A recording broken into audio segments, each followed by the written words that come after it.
6h24 sur Europe 1, Thomas Soto. Jean-François Lemoine, ce matin, vous nous parlez d'un rat qui va peut-être nous permettre de vivre plus longtemps. Présentez-nous donc ce rat taupe nu, c'est son nom, curieux.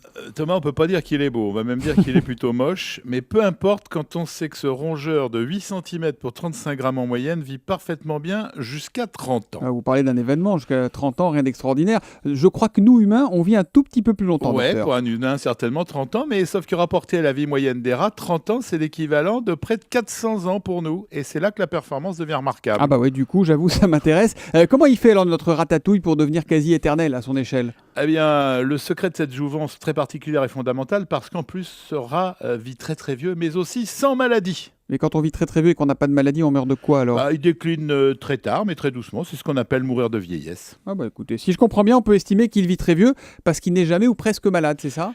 Pas que. Certes, il vit sans maladie habituelle des autres rats, mais c'est dans le mécanisme intime de la multiplication de ces cellules que les chercheurs ont essayé de comprendre. Et ce sont des cancérologues qui apportent les premiers éléments de réponse. En fait, des études sur le rat taupe nu avaient prouvé que ce rongeur résistait bien à la formation de tumeurs. Aucune trace de cancer n'était révélée dans l'espèce entière. Et ça, on sait l'expliquer, on sait pourquoi, docteur ? Ça date de quelques semaines. 2 chercheurs de l'université de Rochester aux États-Unis qui ont essayé de comprendre pourquoi ce petit rongeur résiste bien mieux au cancer que ses congénères de laboratoire, les souris.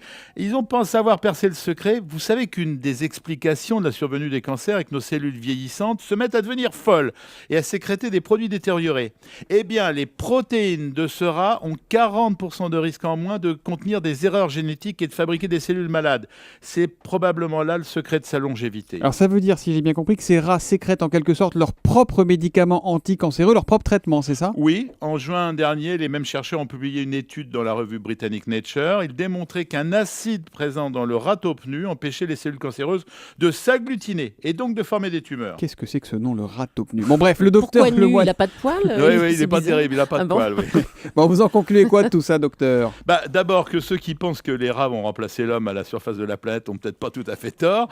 Et plus pratiquement, que ce rongeur peut nous apprendre beaucoup sur la lutte contre la transformation des tumeurs chez l'homme. Et particulièrement, ça offre une piste sérieuse contre la formation des cellules cancéreuses. Car on a identifié l'anticancéreux que fabrique cet animal. Il s'appelle l'acide hyaluronique, une substance qu'on connaît très bien. Les gens qui ont de l'arthrose, on leur en injecte régulièrement dans le genou. Et je suppose que Laurent Cabrol va me demander de lui en prescrire. Il est là, il vous écoute attentivement, Laurent, évidemment. 3 litres. C'est ce qu'on va faire, docteur Lemoine.